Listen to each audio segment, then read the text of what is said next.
My gosh. All right, we're live. Here we go. We're alive. All right, in three, two. Oh, let me check one. Let me check one sound thing. Yeah. Check, check, check. Nah, I didn't have. I had the wrong input in for Audacity. In three, two, one, and welcome to episode 452 of Cinematary. I'm your host Zach Dennis, and I'm here with. Andrew Swafford. And in today's episode, we're going to be continuing our Young Critics Watch Old Movies series with 1930s All Quiet on the Western Front, which personally, I was the one like putting this on the ballot every year. So I'm just glad that we've now forced ourselves to watch it and the people to listen to it. So Yeah. I'm signed off glad on to me. have finally watched it. Thank you for insisting that it is a Yeah. great movie, worthy of our attention. Um, but in part one, we're really gonna be sticking to one movie, which quite honestly we kind of did to a degree last week with the last episode with Spider-Verse, but we're really gonna stick to one movie with this one. And as You they might say, sneak in a little pairing by yeah, the end of it part one. pairs with it, so it's fine. We literally talked about Spider-Verse and a Nicole Center comedy, so it didn't pair as well. Yeah. Unless Nicole Center wants to write a Spider-Man movie, which I'd be into. I don't want any more directors than are already stuck in the No, Marvel no, no. movie It's to not. It's not become like stuck in the it's not like Marvel a movie. Marvel thing. It's like it's the Nicole Center movie, and it's like Peter Parker's like in his mid Mm. 40s is questioning things, having a midlife crisis.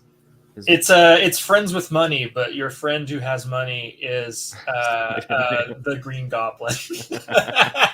There you go. Um, no, we're gonna take me down to Asteroid City. So we're gonna talk about Asteroid City, the latest Wes Anderson movie, which just recently came out. It got a big response out of Cannes, but it has now been released theatrically.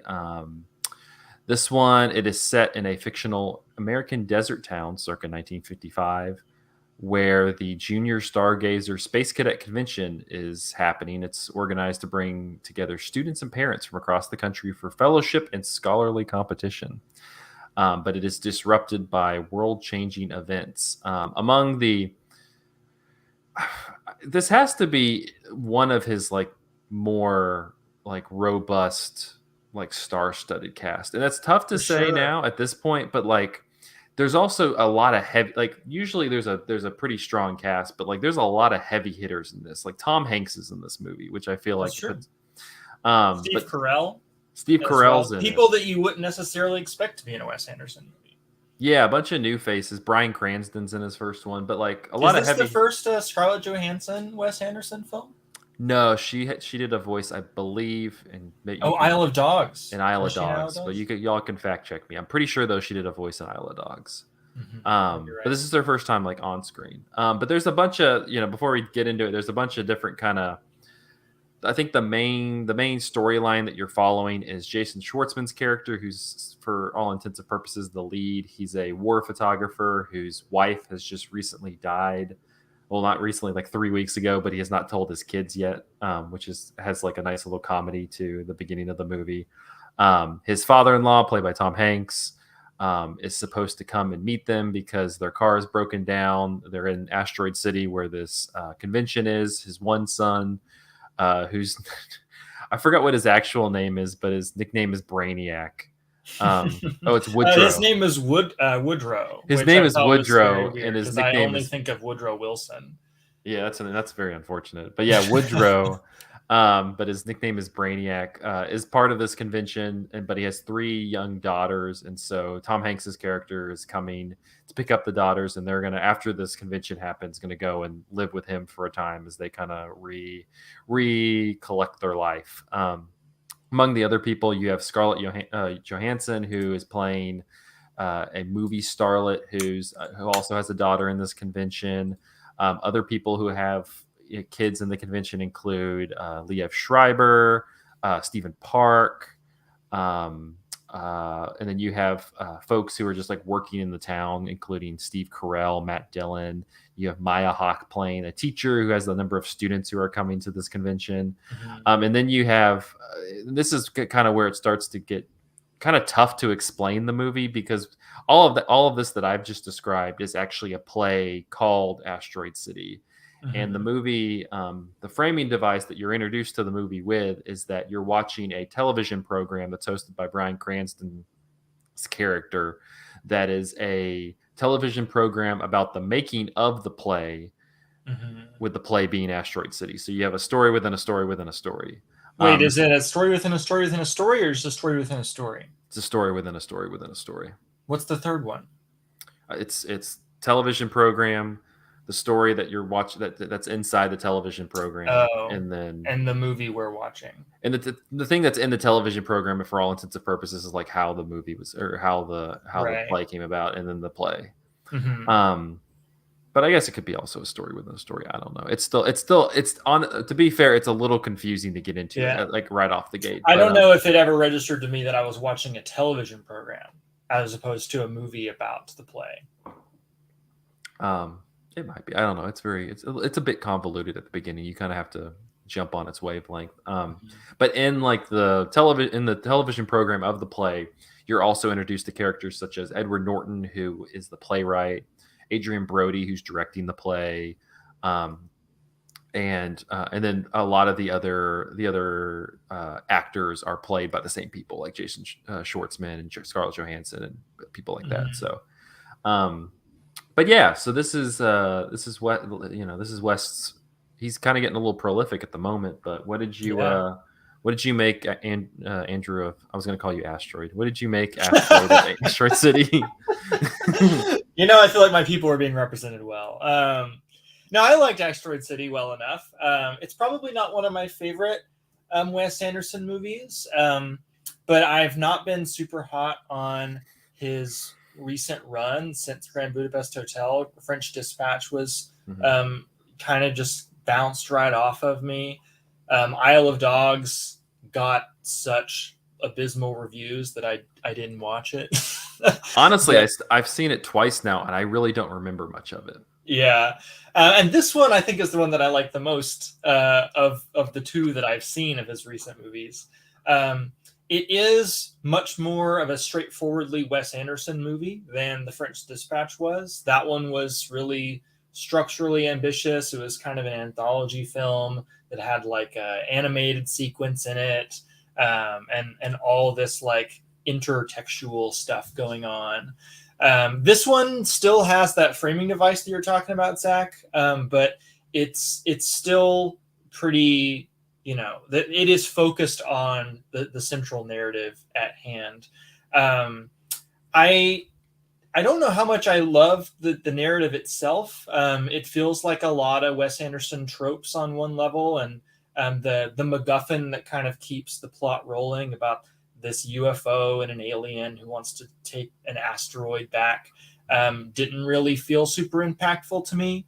But I did like a lot of the acting and a lot of the character work, and I thought that the script was pretty funny throughout. Um, my thought about the framing device and how that's working in the movie, maybe not particularly revelatory, because I think this is kind of like on the surface of the text of the movie. It seems like it is Wes Anderson kind of explaining himself to a certain extent, explaining why he makes movies the way he does, that are so artificial looking and like flat, with all these characters who just kind of deliver their lines with such a deadpan affect.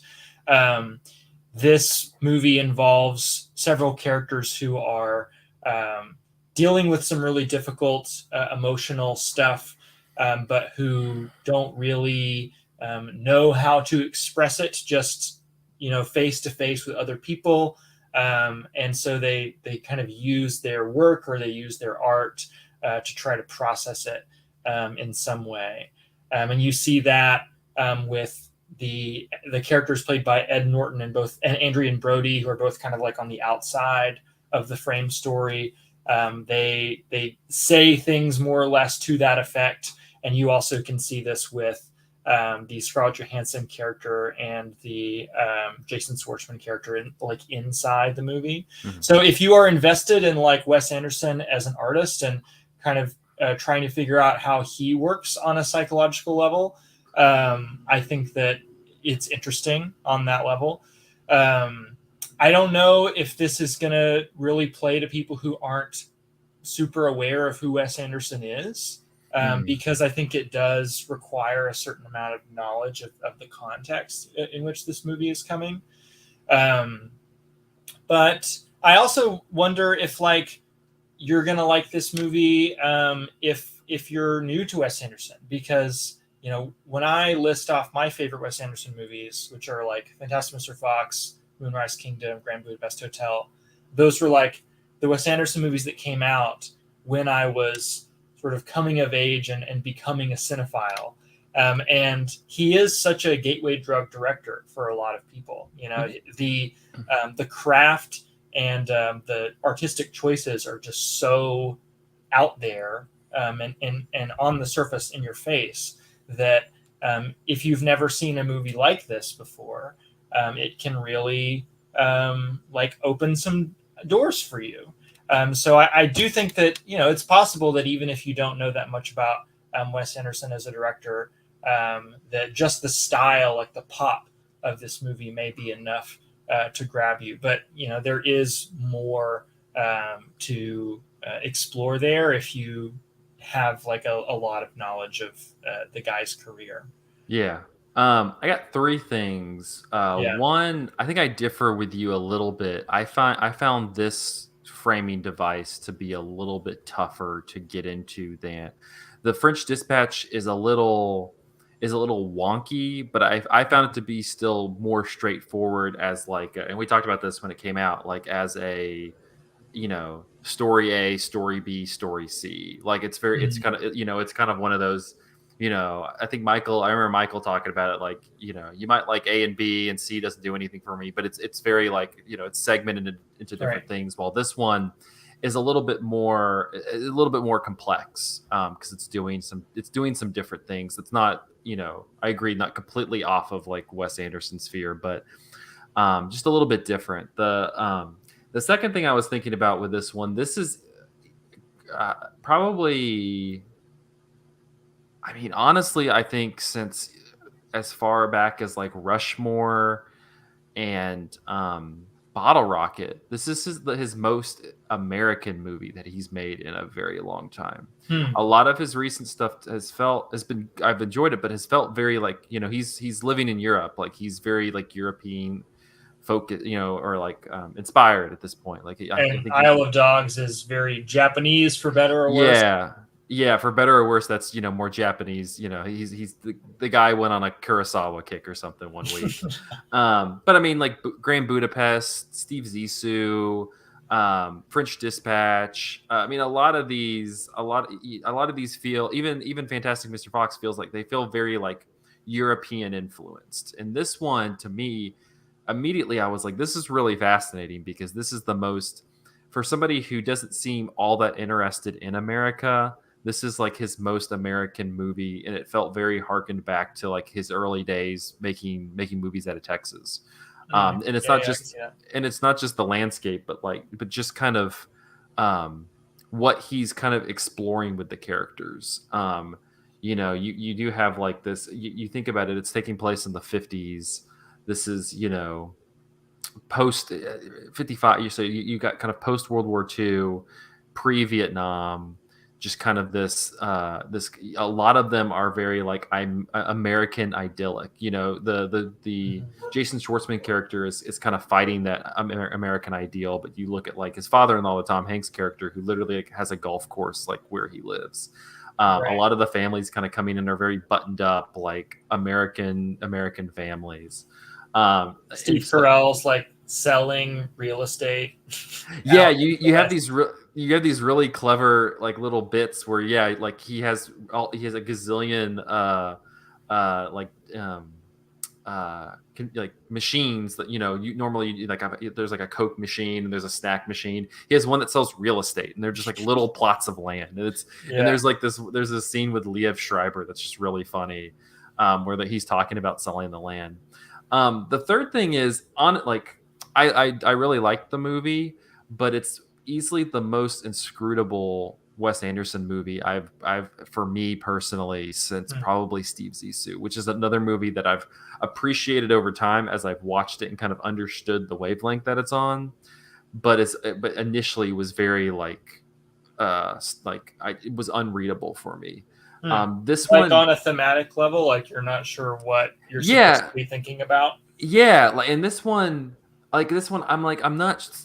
I'm not so sure what I'm supposed to be thinking about, because yeah, like there definitely are the Wes Anderson tropes. So you have like the dead wife, you have the kind of characters in flux, you have the way the dictation, how they're talking.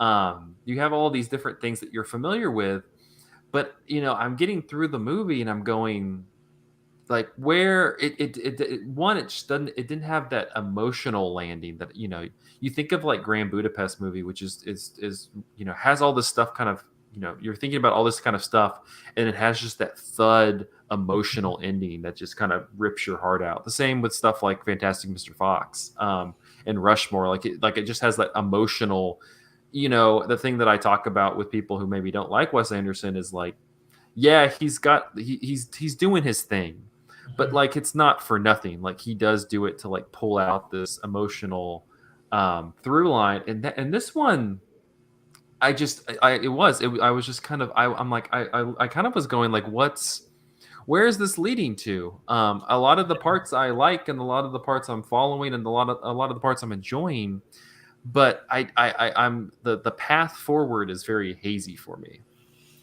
Yeah, I would say that Wes Anderson's movies have gotten less and less directly emotional as his career has gone on. Like if you go back to something like The Royal Tenenbaums, like that Mhm. is a fairly raw movie about just like family dysfunction. Yeah.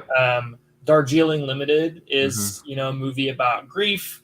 And I would say that this movie is also a movie about grief, but it's coming at it from such a different angle due to the place that Wes Anderson is at in his career. I Well, think. I also think that's why I mentioned it feels like this, and that's why another reason why I was like, this is the most American movie he's made in a long time, Mhm. and I think it's one that like I really want to reserve a lot of judgment for a rewatch, going in, going, again, it's like Zissou. I know what he's doing. I kind of understand what he's doing here. I need to come in with that frame of mind ahead of time, because like I said, it's 1955. It's like this American style of, you know, you constantly kind of think they're gonna get to this part, and you have parts like with the mother in the Tupperware.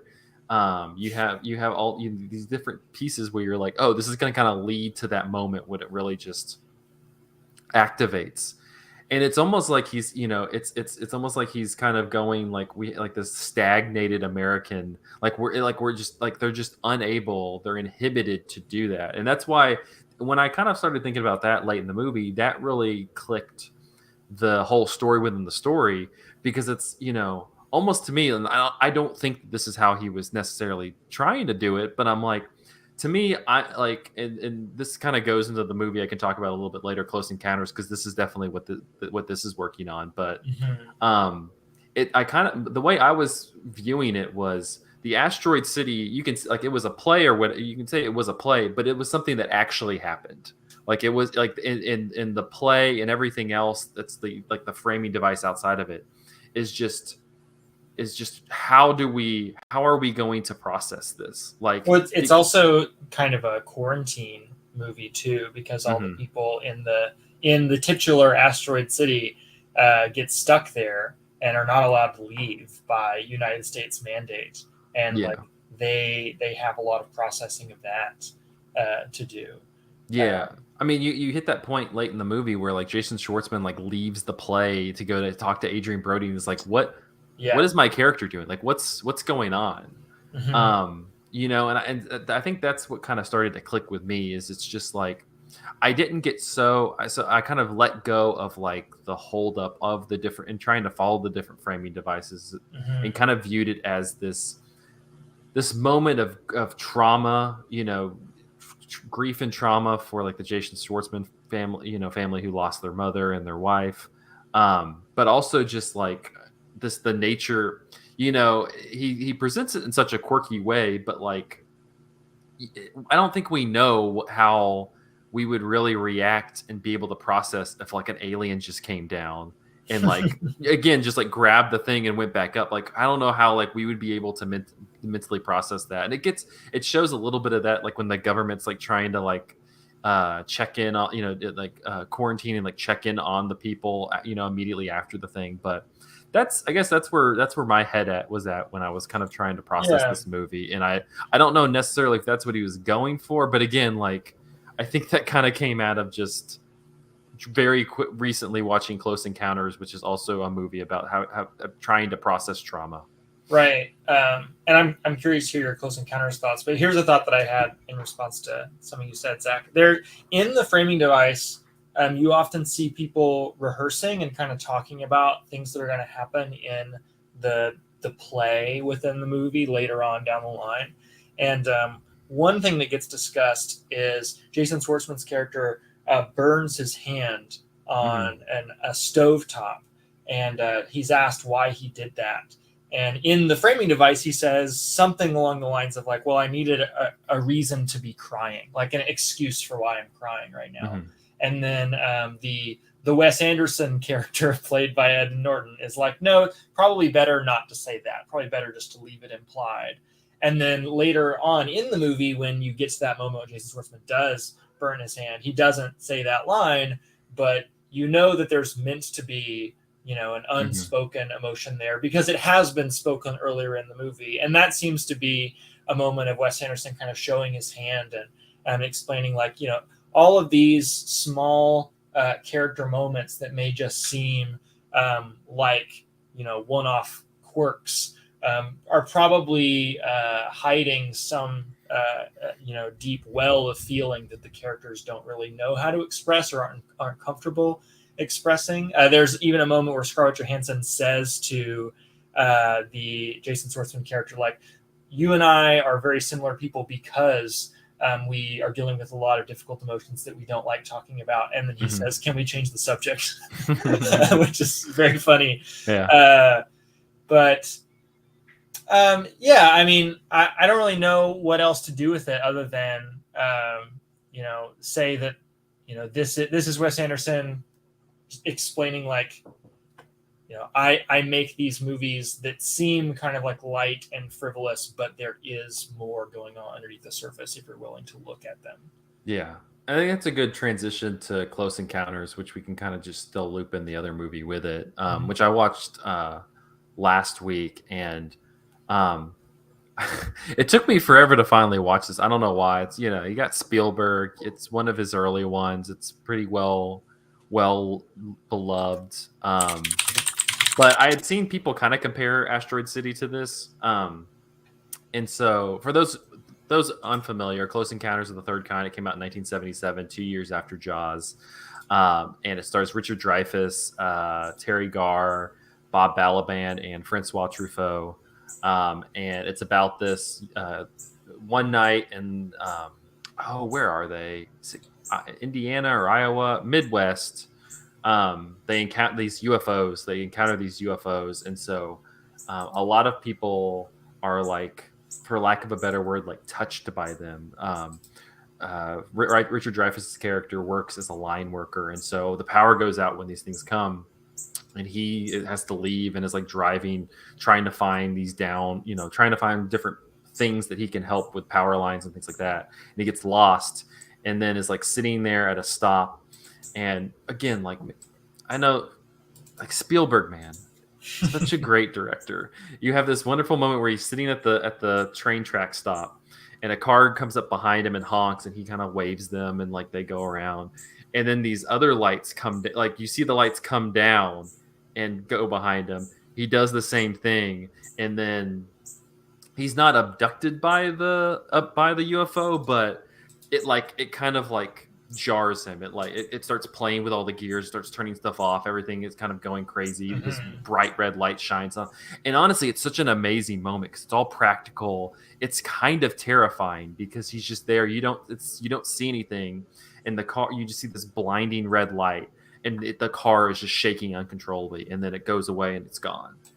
Um, and that happens to a lot of people. And so afterwards, like he has this intense red tan line, and all the people who are also kind of touched by the aliens have the same thing. Um, and so the rest of the movie is just him literally going insane. Some people, I think there's a little bit of it kind of like breaking away from the. Again, it's kind of a little bit of a nuclear family story, so breaking away from that nuclear family mold. Um, Mhm. but also again, like I feel like it'd be an insanely traumatic experience to have a UFO come, and not just for the people who are like have been like um touched by by the ships and like had these like these moments, but just having the existence of UFOs in general, I think would be, and like confirmed, would be a very traumatic incident for humans, like to comprehend life outside of ourselves. um and so to me it's just like his descent into madness is also just like him trying to like form like process like through this form of trauma. And it comes with him kind of, I saw a lot of writing about how one of the kind of radical things is you have the dad kind of leaving behind the family. It's not the mom leaves and they have to kind of, Mhm. it's the dad. He leaves. Not to spoil a movie from 1977, but like he ends up going on they have this team of people who they kind of trade off with the aliens. They like the people who have been abducted for many years up to this come back, and then they like send this team with the aliens, and Richard Dreyfuss is among them. He just completely leaves his family and goes. Um, and to me, it's kind of this movie of just like processing just these traumatic, like incomprehensible events, because like there's no book or game plan to like how to do this. It's all everything happening afterwards is just the government trying to do everything they can to like quell the whole thing. But then you also have like the Francois Truffaut, who is this I guess alien scientist. Like that's kind of, he's just chasing the aliens. And Bob Balaban, who is playing his interpreter, who are kind of just on this quest to like understand what's going on. And it's it's honestly a super strange movie. I can't like it's crazy to me that Spielberg goes 2 years after Jaws, the it starts the blockbusters, this massive hit, and then makes this movie, which honestly for the first two acts of it is just scatterbrained. Yeah. Is You would just think that it would be just kind of a straightforward blockbuster about aliens, and like I mean it ET is kind it's of is, but it has it has all the like the action, the entertainment, like just those Spielberg moments that keep you like propelled in it. But it's also just like if you look at it, it's super meandering. It's just a lot of it is Terry Garr and the family getting mad at Richard Dreyfuss as he's like, because he keeps seeing this image in his head, and he's just like trying to find, like he's building it in the mashed potatoes, he's building it out of like shaving cream. He finally, when they leave the house, like is throwing dirt and plants inside the house and literally building like a diorama of what he's seen in his head. Like he goes full crazy. It's great. yeah. I Um, remember most vividly just two things about that movie. One of them is the finale sequence, and the other is the mashed potato mountain. yeah. Which honestly, another thing I was thinking about is like post Fablemans. This is a fascinating movie to watch Yeah, I bet. because the you have him going mad, which is it's a over dramatized version of like what you see with his mother and father. That's depicted narratively in the Fablemans, but it's not completely off. You kind of have like this tearing away of the mother father structure, and he has these incredible shots of the kids. He has one where Richard Dreyfuss is just like lying in the tub, just pouring water on himself because he's just unable to like he's just, this thing is just completely stuck in his head, and Terry Garr's yelling at him, and the kid comes in, and the oldest son starts yelling at him too, going, you're a coward, you're a coward, you're a coward. And like, it has this scene where like finally she moves him out and the kid goes back in the room and like turns and is like crying and like the door's shut. Um, and so you kind of have like, just thinking back to the Fablemans, you kind of have like this family kind of ripping apart and the kids kind of catching the shrapnel of all of it, which is fascinating because this is also the first movie, and then the next one would be AI that Spielberg wrote all by himself, like that solo writing credit. Oh wow, I didn't know that. And so it's kind of interesting thinking about Asteroid City as a movie with like Wes Anderson, like kind of processing how he's like what he's doing and like how he's processing the filmmaking process, because to a degree this is similar. Now this is only his this is his second biggest movie. It's not his second movie ever, but it's but it's somebody who had been in the business making stuff for a while, so he wasn't some it wasn't some nobody. It was something like he had been making stuff. Jaws was the biggest hit that he had, and then he made this. But it feels very personal, and it feels very personal. And it's kind of interesting. Wes Anderson's been around even longer to this point, and so he's not young, kind of trying to like process all this stuff. This one feels very much like a young writer director, like working through some stuff. But it's also just this fascinating movie to me of how like not disturbing, but just kind of just uncalculable like processing grief is, because that's what a lot of this movie is, processing grief and trauma. Like this thing happened to them, they don't understand why it happened to them, and they're just trying to find some sort of answer, and they're unable to really find it until you get to this the final act, which is amazing. The final sequence of Close Encounters is so amazing. It's so you have like the back and forth music playing between the UFO and this machine that they have, the communication. Right. It's so good. Which, to tie it back into Asteroid City again, feels like it's expressing this similar idea of like communicating through art. Yeah. You don't necessarily have the words to say what you need to say. That's kind of what Steven Spielberg is doing in the movie, and that's also what the alien and Richard Dreyfuss's character are doing back and forth during the finale. Yeah, exactly. But in such a like stunning, evocative way. Mm-hmm.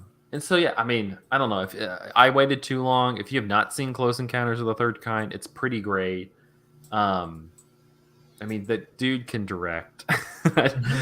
I haven't watched him. I watched last night, like, because I'm, Indiana Jones, the new Indiana Jones movie is coming out. So I was like, you know what? Let's watch Crystal Skull again, since that seems to be the ire of the internet. It's not that bad of a movie, y'all. The first two acts of it is like pure, like, full adrenaline Spielberg action. It's fucking great.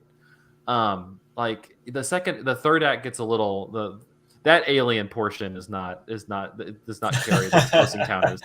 It gets a little wonky, and you're also like fighting because George Lucas helped write the movie, and so you have like this like retro futurism of George Lucas in the writing battling the like classicism of Steven Spielberg's directing. It's kind of crazy. I don't feel like we like paid enough attention to that when it came out, but yeah, dude knows how to direct, and Close Encounters I think is a really.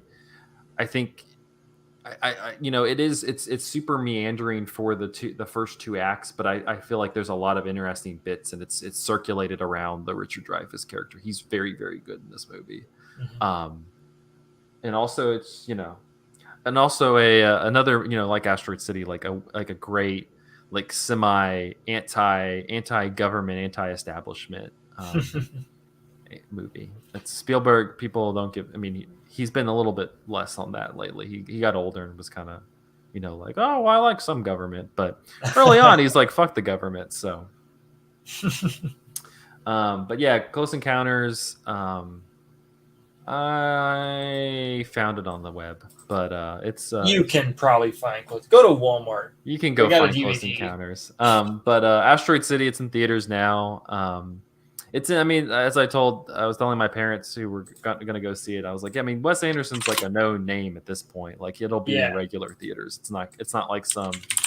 I went and saw it at the Art House Theater here, but like but it was also playing in like the multiplex theaters because people know who Wes Anderson is. Right. So. And we don't have that many household name auteurs. Yeah. So I'm glad that he's doing it. As I always say about Wes, if you don't like him, that's fine. But like he's gonna like I like you have to at least respect he's gonna do his thing the way he wants to do it. Yeah. And like that's just like you don't get many directors who are just like fully committed to their bit, whether you like it or not. Like there's some who I'm not super into the bit, but at least they're doing it. We want some of that rather than just not Anonymous product. like movie that stars Ryan Reynolds. So Yeah. All right, we're gonna take a quick break and we're gonna get real anti-establishment in part 2 with All Quiet on the Western Front. Cool.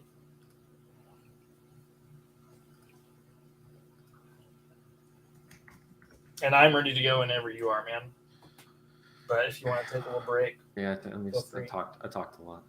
Yeah, I feel you. I talked a lot. Oh, yeah, Crystal Skull went bad. I remember liking parts of it in theaters. Shia LaBeouf, the ants part. The ants part, so good. It's so cool. Yeah, like Shia LaBeouf's not great. That was weird. Were they kind of setting him up to be a replacement Indy? I don't know. And honestly, like Kate Blanchett, they're doing something like that in the new one too, with like his daughter.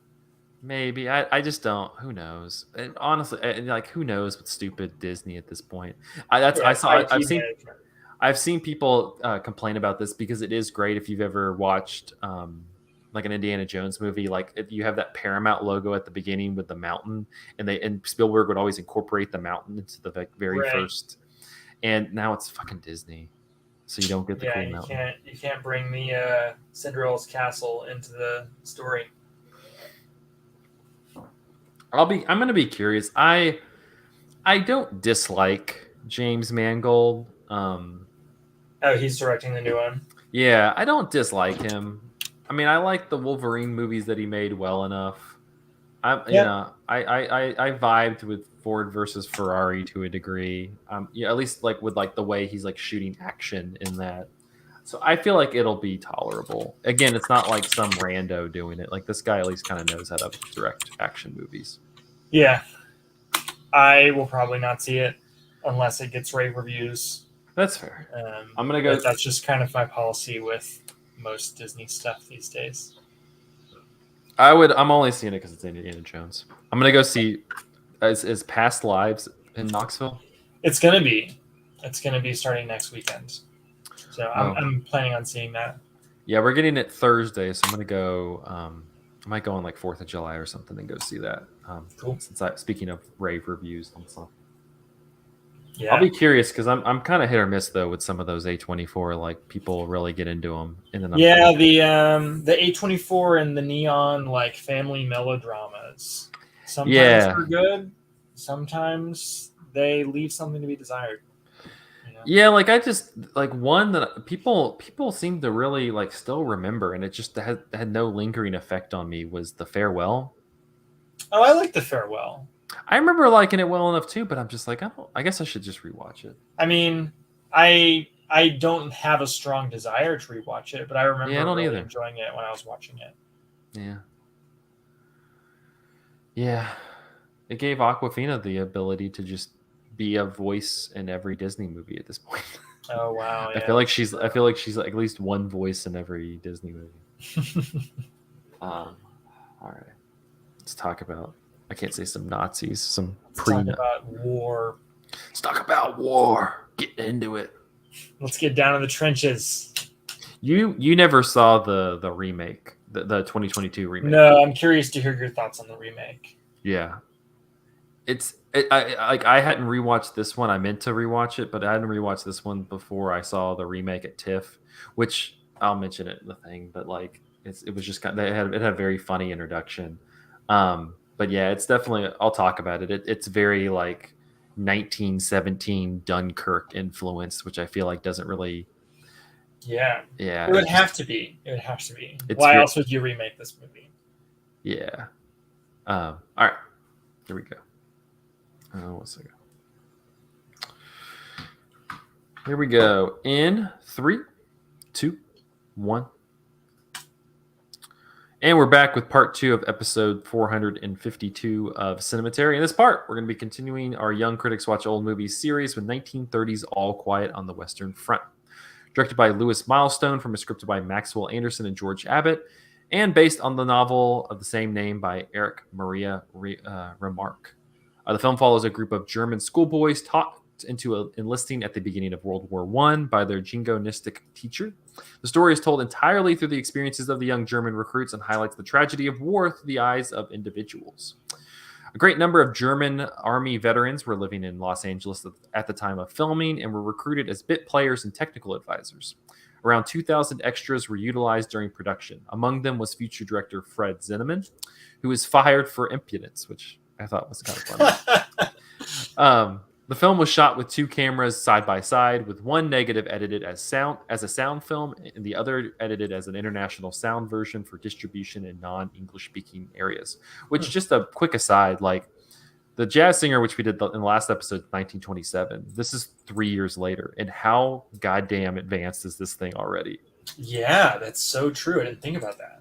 I was thinking about that just in the beginning parts when like they're doing the basic training and like just the sound of like the boots on the ground, the mud, the stuff like that, The the voices. explosions. Yeah, and I'm The just like, this is bombs literally just 3 years after the Jazz Singer, where we're sometimes not lining up the singing properly. You know, it's just Yeah. crazy. Noted comedian Zazu Pitts was originally cast as Paul's mother and completed the film, but preview audiences used to seeing her in comedic roles laughed when she appeared on screen, so Milestone reshot her scenes with Burl Mercer before the film was released. The preview audience remains the only ones who saw Pitts in the role, although she does appear for about 30 seconds in the film's original preview trailer. In the film, Paul is shot while reaching for a butterfly. This scene is different from the book and was inspired by an earlier scene showing a butterfly collection in Paul's home. The scene was shot during the editing phase, so the actors were no longer available, and Milestone had to use his own hand as Paul's. Due to its anti-war and perceived anti-German messages, Adolf Hitler and the Nazi Party opposed the film. During and after its German premiere in Berlin on December 4th, 1930, Nazi brown shirts under the command of Joseph Goebbels disrupted the viewings by setting off stink bombs, throwing sneezing powder in the air, and releasing white mice in the theaters, eventually escalating to attacking audience members perceived to be Jewish and forcing projectors to shut down. They repeatedly yelled out Judenfilm, or Jewish film, while doing this. Goebbels wrote about one such disruption in his personal diary, saying, quote, "Within 10 minutes, the cinema resembled a madhouse. The police are powerless. The embittered crowd takes out its anger on the Jews. The first breakthrough in the West. Jews out, Hitler is standing at the gates. The police sympathize with us. The Jews are small and ugly. The box office outside is under siege. Window panes are broken. Thousands of people enjoy the spectacle. The screening is abandoned, as is the next one. We have won. The newspapers are full of our protests, but not even the Berliner Tagblatt dares to call us names. The nation is on our side. In short, victory." Yikes! Do you know if the Nazis did other like public protest? Feels like the wrong word, but acts of terrorism maybe in movie theaters? Were there other movies that were the target of their ire? Not anything that comes to mind. They got much more, especially with UFA. Like, were quicker to just ban like they just wouldn't allow it. Right. But this is before they had the power to do This that. is before they came into full power. So like this, so the Nazi campaign was successful, and German authorities outlawed the film on December 11th, 1930. A heavily cut version was briefly allowed in 1931 before the Nazis came to power in 1933, and the film was outlawed again. The film was finally re-released in Germany on April 25th, 1952, in the Capitol Theater in West Berlin. Between 1930 and 1941, this was one of many films to be banned in Victoria, Australia, on the ground of pacifism by the chief censor Cresswell O'Reilly. However, it was said to enjoy, quote, "a long and successful run in other states, though the book was banned nationally." The film was also banned in Italy and Austria in 1931, with the prohibition officially raised only in the 1980s, and in France up to 1963. The original international sound version of the film, lasting 152 minutes, was first shown in Los Angeles on April 21st, 1930, and premiered in New York on April 25th, 1930. On its initial release, Variety wrote, "The League of Nations could make no better investment than to buy up the master print, reproduce it in every language, to be shown in all the nations until the word war is taken out of the dictionaries." The New York Daily News in 1930 said, "All Quiet on the Western Front depicts a war which is wild, mad, raging with fight." Universal's audible screen production of Eric Maria Remarque's sensational bestseller is so magnificent, so powerful, that it hardly behooves mere words to tell of its heart-rending appeal or its dramatic fire, its breathtaking battle shots in which men stab and kill each other for the glory of war. It is not only a great motion picture because it has been built firmly and consistently upon the plot of a great book. Its smack of directorial genius, nothing short of this, sensitive performances by a marvelous cast, and the most remarkable camera work which has been performed on either silent or sound screen round about the Hollywood studios. On that note, let's talk a little bit about All Quiet on the Western Front, which kind of echoing that. It was a technical marvel in 1930.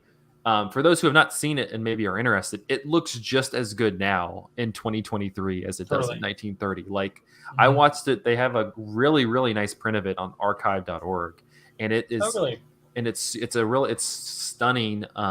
And not only just the war sequences, even the small sequences where like they're walking through the trenches, or they're walking in no man's land, stuff like that, to the point where Spielberg actually said a lot of this movie inspired how he approached battle sequences in Saving Private Ryan. Right. Yeah, I can see that. I agree that, like, technically this movie is very impressive, especially for a movie that came out in 1930. Compare it again to The Jazz Singer, which is just so unambitious cinematically. It's just shots of people talking to each other, right? The way that the war sequences get shot in this are pretty harrowing. There were two in particular that really stand out to me. One is this montage sequence that is cutting back and forth between you watching like a soldier feeding bullets into a machine gun, while that is intercut with like these lateral tracking shots throughout the war zone. And what's interesting to me about that sequence is that it does not follow any sort of hero or character, right? It's not like 1917 where you're kind of like living the third person shooter video game of this character's life. It's just this blast of here's how scary and intense this would have been to experience.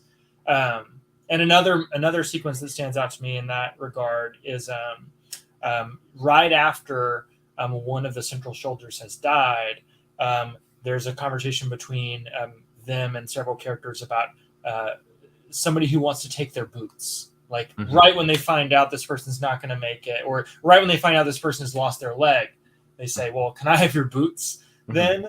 And the character ends up getting this person's boots, sees this person die, and they're like holding on to these boots is so melancholy for them.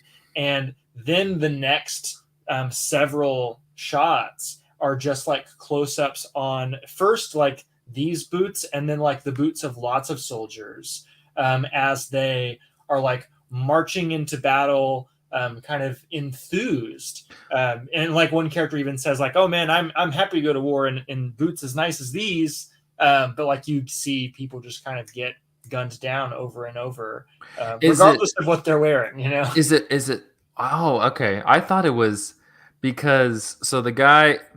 It starts with the guys talking about the boots at the beginning because he's like, "My uncle gave these to me. Aren't they great?" And he's like kind of bragging about it. And then he loses his leg and eventually dies. And so the guy takes the next guy takes the boots and then he died. I thought it was like people kept like it was almost like a cursed boot. Like they kept like handing them to more, and every time like the person would just would be killed. But yeah, I mean that makes I think that makes a little bit more sense, I guess. Maybe I don't know. You could be right, but I just really liked the artistic decision to Mm-hmm. show us these battle sequences from like the knee down, like Yeah, especially in you just see a 1930 when collapse. like Yeah. the war picture is not really like this super codified thing.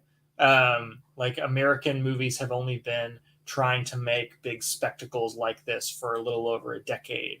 Um, and it was just a neat trick, a neat camera trick to see them pull off. Yeah, so this is I talked about it a little bit at the beginning. I've been really pushing to watch this for a while because it was really the first time I watched this, it was kind of one of those what the fuck is this? This is a like kind of this is an incredible movie type thing Mm-hmm. because I mean it's not coded, it's not hidden. Like it's very blatantly anti-war. Oh yeah. Like there's multiple conversations in where the soldiers are talking about the futility of the whole thing. There's a great sequence where so you have when they get once they get for I guess to kind of for those who are unfamiliar, you start the movie for the first 25 or so minutes where the kids really are like the teacher's just like you got to go and serve the motherland, we got to win this war, we're going to do this for Germany, and they get all jacked up. And so Mm-hmm. and then they go through basic training, they get a little bit of kind of like oh, this is going to be different than we thought, like they have this great sequence where they're sitting in the classroom and they're like thinking about the parades and how people are going to perceive them afterwards. And then Mm-hmm. they get to boot camp, and it's great because not only does it switch from like that fantasy of what they were seeing when they were in the classroom, but you meet him very briefly at the beginning, the mailman Yeah. who is coming out, he's telling this guy, yeah, like because of the war I'm coming out of the reserve to be a sergeant. And so he's kind of like the friendly neighborhood male person, but then he's the drill sergeant at when they get to Mm-hmm. boot camp, and they're all just like, hey, what's up, Hammy, what's going on, man? And he's just like, and he completely like switches to that second gear, and it's kind of like that first like, yeah, you're not at home anymore, guys. Yeah, because they think they're going to war to like crack open a cold one with the boys. Yeah, This is just like a fun macho thing that guys do together. yeah, they're all excited because they're just like, oh, we'll come back, because you do have these soldiers who are marching out, and like people are just like, it's a parade, people are throwing stuff, they think of all the accolades. um and so you got a good like 30ish minutes really before they like really hit the hit the battlefield. Yeah. um and once that happens, it just shit all changes. I think the real moment is when you have one of the guys from the group dies on the first thing that they do. Mm-hmm. And they have the moment where the guy runs out and like gets the body and brings it back, and the veteran soldiers who are with them, one of the veterans is just like, why did you do that? Like, he's dead, like just leave him. And they're like, it's my friend. He's like, He's you a almost corpse. you almost killed yourself like doing that. That's a corpse, just Mm-hmm. toss it to the side. And then you have the long sequence where they're finally in a bunker, and they're just kind of there, and that's when it starts to kind of become like the reality starts to set in with them. Yeah.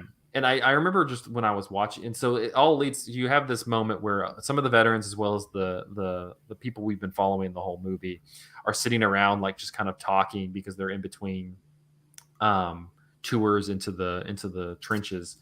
Um, and like they're joking, and the one veteran has this great line where he's talking about like how war should be where the kings and their cabinets like go into a field and like dress to their underwear and just like attack each other until one of them With prevails. clubs. Yeah, like he's just like that, like that's what it should be. I don't know what. And they just have this like really like long conversation about like what like they're like, I have nothing against the English, I have nothing against the French, they've Mm-hmm. done nothing to me. The first time I met one, they were on the battlefield. Like, Yeah. why do I care about this, pretty much? Well, World War One is kind of a famously confusing war to really pinpoint Oh like yeah, what was the cause of World War One. And I don't feel like I am well equipped Duke to answer that Ferdinand. question at all. Yeah. Somebody shot somebody, and then all of a sudden, like the dominoes started to fall, and everybody was fighting everybody, and that really comes across in this movie too. It doesn't really seem like anybody knows what they're fighting for or really cares what they're fighting for. They were just sort of suckered into it by this jingoistic teacher, which, like, as a quick side note, is very much a thing that still happens now. Like, not exactly with teachers kind of getting up on a stump and like telling their students that they should go to war, though I'm sure that they exist somewhere. Mm-hmm. But the military goes to schools to recruit students, and they do select certain schools based on what schools they think would be most likely to get students. So like I've worked at 3 different high schools over the course of my career, and the one where I saw a lot of military presence was like a poor white conservative school, Mm-hmm. where like these kids did not have a lot of other prospects. And so like, hey, get your college paid for, live a great story, be a hero. Mm-hmm. But that's like a lie. It's a trap, Mm-hmm. and this movie exposes that trap. In such a, in such a insightful and just like it really just cuts through. It doesn't. I was thinking, a good comparison movie to this in terms of like World War One anti-war movies is Paths of Glory. And I was reading a review or like a comparison of the two, and they're like not to rank one over the other, but Paths of Glory is much more interested in like the bureaucracy, like that gets Yes. that's more interested in like that side of things. And what I think why I think All Quiet on the Western Front a little bit more is because it's completely focused on like the people it's actually directly affecting, like the people in the trenches. These people are not really exposed to the bureaucracy. Like Mm-mm. they don't even get to see the bureaucracy. Which is kind of an annoying, so for some people are probably familiar with the 2022 version, which was nominated for an Oscar last year. I remember, I think I mentioned it when I talked about it from TIFF. The director of it, it's German, it's a German production, introduces it as like the kind of almost as the first adaptation of this, and I'm just like, bud, there's been 2, and the first one, sorry, is better than your movie. Because it's a movie that's so like influenced by 1917, by Dunkirk, by like this, first person shooter ultra realism, like the bullet, you need to be like seeing the bullets coming at you to feel the impact of like the harrowingness of this war. And like it just seems like it honestly and also it like has this complete other side plot with a character played by Daniel Bruhl that's just completely about the bureaucracy. And you're like, yeah, but that's not what this movie's about. And that's what's so effective about this one, because it's not about the bullets coming towards you. You have scenes where like they're sitting there fighting in the trenches, but like the real impact is seeing what those teenagers look like in that classroom, and what they're at mentally midway through, like 25-50% through the movie, and at the end, like they like there's something 50 times more harrowing about Paul when he goes on leave and goes back home and is getting like lectured by these academics about, whoa, this is what the German army needs to be doing. They got to take over Paris, they got to take over Flanders, they got to do this. And then he hears the professor going on again. Like there's something much more impactful about that than having a bunch of bullets and like, the sound goes out and shit like that. Like this one, I feel like just conveys that message in a better way. Yeah, there's a very subtle evolution that the actor Lou Ayres, who's playing Paul, goes through over the course of this movie. And I think part of it is maybe his affect, how he carries himself, what kind of facial expressions he makes is kind of the default. And also it might be like the makeup department, like how they make his face appear more like weathered and aged by the end of the movie. But like when he comes back to his teacher's classroom and he sees this like new crop of kids all getting this rah rah let's go to war speech, those kids look so much younger than him. And that may be a casting decision too, of like casting kids who look younger than the kids at the beginning of the movie. I was also kind of reminded of Starship Troopers a little Mm-hmm. bit, Yeah. which also has the teacher giving the speech to kids, and like eventually younger and younger soldiers being sent to the front because the nation is kind of like running out of Mm-hmm. people. Um, but yeah, I don't really know where I'm going with that thought, but Well, yeah, it does, because like when he comes back, it's the very end of the movie when he comes back, and yeah, you still have a couple veterans that he's been around. He At this point he's become a veteran to a degree, even though yeah, he's probably what, like, I think he's probably 21 at this point. I think 21, 22. mm-hmm. And they're bringing in all these just 18-year-olds, and it's funny to see the role reversed at that point, with Yeah, these hungry teenagers, and kind of how Paul treats it. But yeah, no, I agree. I think that's what I like the most about it, is that the evolution is not showy. It's just it's just this subtle shaving off yeah, of all the preconceptions of what he thought of, like, who he thought he was. mm-hmm. It's just constantly like cutting away and cutting away and cutting away until like the ending. I guess before, or I guess at one point they put music at the end, which is big disservice to them, because the way it Yeah, ends is I described before. He's reaching for that butterfly. You see his hand. He's shot. You just see the hand go limp, and then it is silent, and it cuts to you see the people who, the kids at the beginning walking, and it's superimposed on this graveyard, and it's just this fucking harrowing, like, minute and a half in of silence. in Yeah, and silence. then fade to black, pause, the end. Like they Yeah, do all the credits up front, which I guess was normal in 1930. But yeah. the movie just kind of like leaves you to sit with that feeling, which is really bold, I think.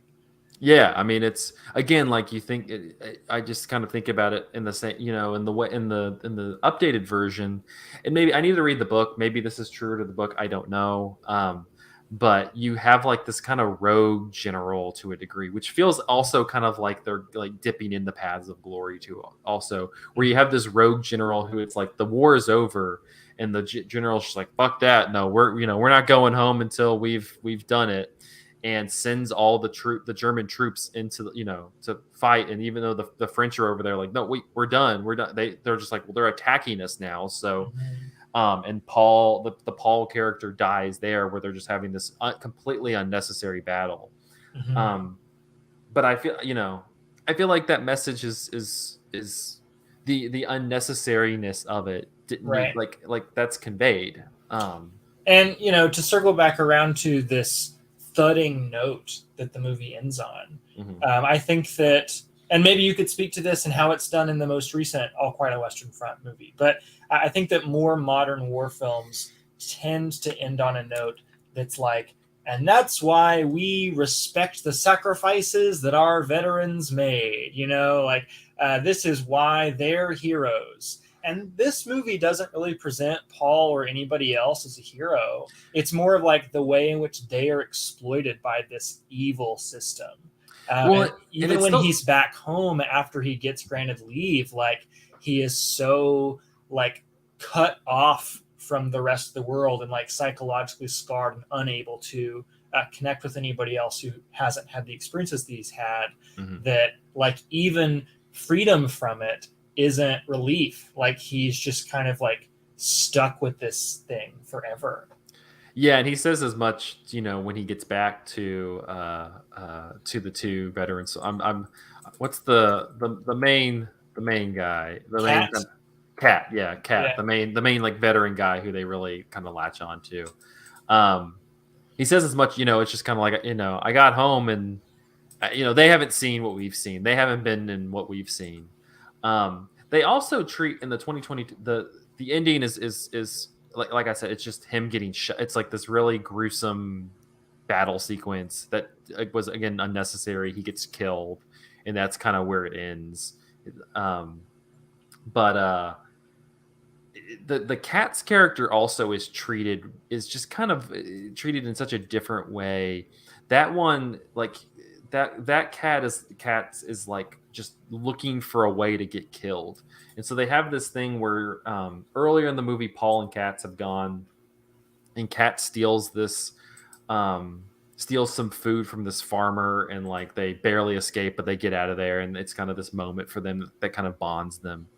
And at the end of it, at the end of the new one, they do the same thing over again, but this time, Katz doesn't make it. He like, Hmm. he gets shot on the way out, and that's how he dies. And it's kind of, it was fine, but then like rewatching this one and the way Katz dies, again, it just goes to like it's a very subtle one. Like you just it's you he gets kind of hit. You can kind of tell something happened, but Paul's just completely in his in his head talking, and you don't know it until he carries him all the way back to the medical tent and lays him down, and they're like, "Well, you didn't need to do that. He's dead." Hmm. Um, and again, like that's how rather than just the new one just feels like and I loop in 1917 and Dunkirk and even parts of Saving Private Ryan and other kind of more modern war movies where it just needs to kind of like shake it in your face and be like, this is bad, Right. and this is this is why they feel bad, like stuff like that. And I'm like, this one again, it's just it's not showy. It's just Paul like who Paul is just being shaved away, and it's just another cut, it's just another wound that he's taking. That at that he the way he reacts, he just kind of he doesn't really know how to really react. It's kind of like when his friend dies earlier, and he's just like, yeah, I just ran back, like I didn't, like I was like I don't know what to do. I'm alive still.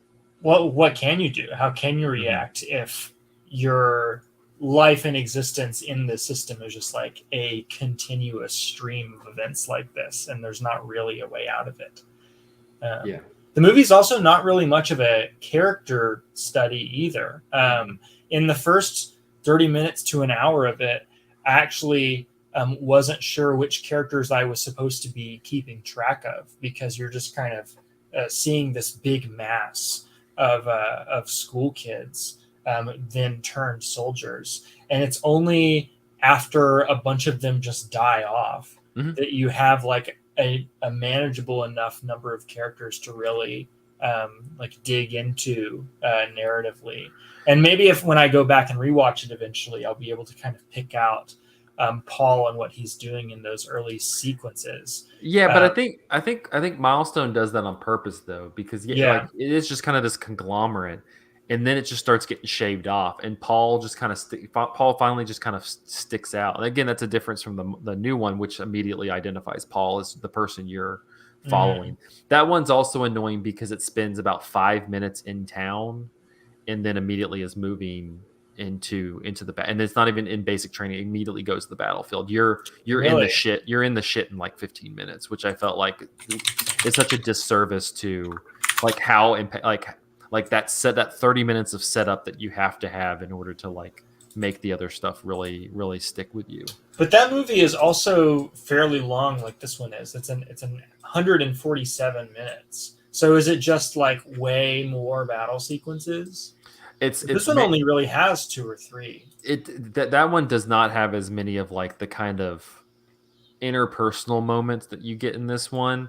And like I said, it adds an entirely second side plot with this Daniel Bruhl bureaucrat who's trying to negotiate the end of the war. And so then you're leaving like Paul and that whole story to go to for the most part of the movie on this train with the French leader, where the German and French are trying to like negotiate this end of the war.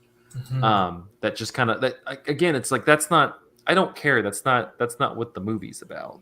Right. And so yeah, no, I think this one, like the war sequences are so harrowing, and the people, these people that you follow die, and really there's not too much fanfare with it. You also just have when the people not necessarily even die, but like you think about the Albert, his friend Albert, who they both get hurt when the mortars fall, Mm-hmm. when they're leaving the town. Both Paul and Albert get hurt, and Paul like just has kind of a hemorrhage on the side, and leaves. He thinks he's going to like the room where everybody goes to die, so he kind of goes off for a while, and but eventually returns. In the meantime, Albert realizes that his leg's been cut off, and Mm-hmm. like that whole sequence, and just like the kind of you see Paul just kind of look at him and leave, and you see Albert holding this photo of the two of them like in uniform, and just kind of has this like that's just, he's not going to see him again because Paul dies, but also just this kind of rupture between, you had these really close friends who all made this joint decision together to like do this, and now they're disjointed because they're either dead or they've been, complete, their lives have been completely changed because they've lost a leg or they've been, sent home or something like that. Right. I'm also thinking of the moment where Paul is stuck in a trench or just like a hill Yeah. in the battlefield, with a French soldier, I think, who Yes. he has mortally wounded, and you just like are in there with them for a really long time as Yeah. Paul watches this soldier slowly die, and recognizes the humanity of the other person. Like makes all these promises to him, like I'm going to write your wife, I'm going to make sure she wants for nothing, I'm so sorry, please don't die. Mm-hmm. And that's one reason why I don't really see this movie as being like exclusively like an anti-German movie or anything like Mm-mm. that. It's just kind of the way in which all of these soldiers from all of these countries are all kind of trapped under the same like system or norm, I guess. Well, trapped under this stupid fucking war. Like what? Yeah, Like who yeah. is like they talk about it? Who's Who's benefiting? what's gain? What gain are we getting out of this? And they mentioned the manufacturers, the arms manufacturers, are making a lot of money off of it, Yeah. which I thought was an interesting thing to hear a character say in 1930. Yeah, and this, and honestly, just going back to why I really like this, World War One is such a one. It doesn't get as much attention as World War Two, especially like thematically, um, but it's just such a grimy, really like hard to like, just because you're in the trenches, you got mustard gas, you got Mm-hmm. barbed wire everywhere. You're literally fighting over like a few yards of land because Mm-hmm. their trenches are over there and your trenches are there. Like it's just such a stupid war. It's so Mm-hmm. stupid because you're just fighting over this little tracts of land, and you just have this stretch of no man's land with barbed wire and these mortar holes. And yeah, it's just, you think about the first battle that you see, and it's the French soldiers kind of like hauling it over, and they're just getting peppered because they got the guns there, and you just have like the front line just going dead, dead, dead, dead, dead. And then they kind of make a break and push the Germans and kill a bunch of Germans and push them back. But then the Germans push forward. You're just like again, like they ended up in the same goddamn place that they started, Right. But It and feels existentially absurd. Like, why yeah, is anyone doing any of this? it Yeah. is like, you ended up in the same trench you were in, but hundreds of people just died in the process. Mm-hmm. It's just it is. It's I think, and I think it just kind of captures that really well. And I think the movie's willingness to just stay in those moments of absurdity or bleakness Mhm. is really admirable. I also really like the sequences that are like when they're kind of in the bunkers beneath the Yeah. trenches. I don't know if that's the right word, but Mhm. like it's always just this master shot of like the entire bunker, Mhm. and you kind of get, and they last, these scenes last a really long time, and you really get the sense of these characters just going stir crazy, just Yeah. being stuck in there with no food, nothing to do other than stare at each other, and just like hearing bombs going off above Mhm. their heads constantly, knowing that like any one of them could like seal them in there forever or something. Yeah. And the movie is really willing to just like stay with those characters for long periods of time through that. You have the first time they do it, where late in that, where they're in there, and the one guy like tries to make a run for it, one of Paul's friends, and they Mm-hmm. stop him, and Paul brings him back in, and then like he just kind of comes over, and they're playing cards, and he's just like, they're like, "You want to play?" And he's just like, "Yeah." I guess. What else I is there to guess, like, do? what else is there to do? Like, Yeah. everybody else is losing their mind. We can't leave the bunker. Like, might as well play cards. Right. Um, anything, any last thoughts or anything on All Quiet on the Western Front? Hmm. I just want to reiterate how like beautifully bleak that last couple shots are. You know, I wasn't really sure how this movie was going to end, because it just kind of meanders and follows Paul throughout his life, and all the various, not ups and downs, but different types of downs he experiences, um, and for it to end on that, like, very poetic but intensely tragic note of him reaching for this butterfly, you know, which gives a sense of like this vague interest that maybe he once had when he was a very different person before the war completely took over his life. Like, he can't even have that. He can't even like reach for and like inspect this butterfly without getting shot unexpectedly. Um, I think that even if the movie ended there and we didn't have like the superimposition of like the boys marching off to war with the graveyard behind them, like that would be enough of a dour note to end on. But Well, it's just like this, like final, like just reach for like, oh, this is something. There's like just beauty, nature, like joy, yeah, joy in no, this you like can't have wasteland. that. No, Not when war is happening. Um, so yeah, it just seems like this total indictment of you know, any system in which, you know, rich powerful people send powerless and naive young people off to their deaths. Um, yeah, I really thought it was powerful. yeah, no, I think it's definitely. I highly recommend it. It's one like we said at the beginning, like it is just a the remasters and revital, you know, the way they've revitalized the film, like it's beautiful. It's such a beautiful, it feels very modern. I think it's one, even though it's from 1930, that modern audiences could watch and not really miss a beat on. It doesn't feel like, it's not the jazz singer again, like that you know, is just kind of, it's there for the novelty of it. This one again is made 3 years later and sounds amazing. Not only just the dialogue, like the dialogue between people, but also like we were talking about before, the sounds of the bombs, the sounds of the mortars, the sounds of Mm-hmm. just the bodies and knives and guns in the trenches, like the mud, like you really feel this movie um in a way that just kind of reminds you just how useful like just basic cinematic tenets can be used. Like again, like you know, I like Dunkirk. I wasn't super hot on the new Quiet on the Western Front or 1917, but I feel like all three of those movies just really uh lean on kind of more Spectacle. on spectacle and these more modern advances to kind of like really, like, you know, they want you like almost with like a thing over your head, just like experiencing it, and you're like, I don't know, I felt like I experienced the hell out of this movie. And it, And just because it is closer to when it actually happened and probably yeah, involved people who actually lived it, I think makes it a more um, powerful like artifact hmm, of that experience than any sort of modern attempt of like recreating it. I don't know. yeah.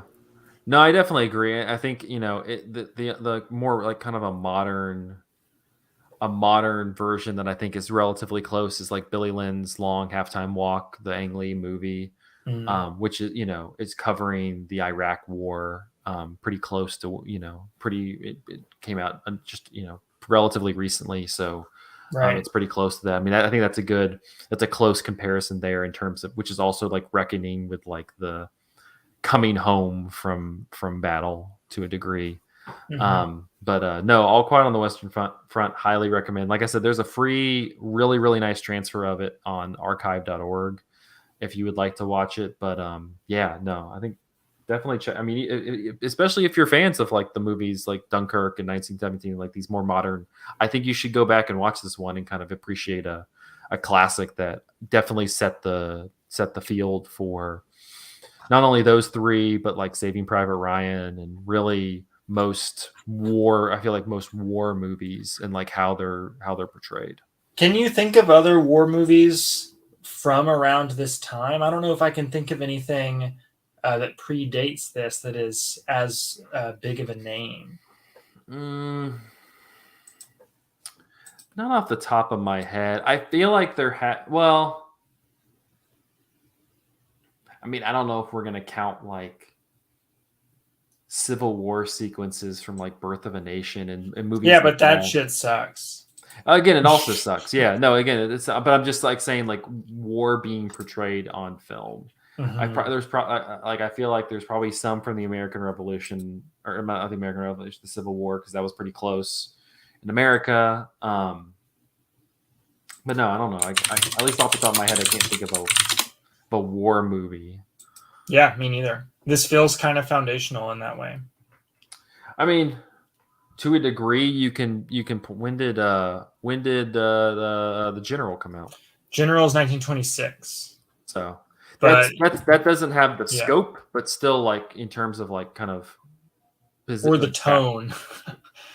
Or the tone. Wings is 1927. Yeah. I haven't seen Wings, though it also doesn't seem nearly as bleak as All Quiet on the Western Front. Hold on, I'm looking to see if there's anything else. Bunch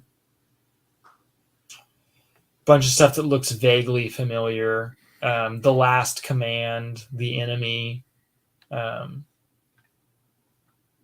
Yeah, this seems like a pretty big one to watch if you're a fan of war movies at all. Yeah, and this one the Oscar, surprisingly not Best Picture, but Best Director and Production, which is fair. Yeah, for sure. Which is fair.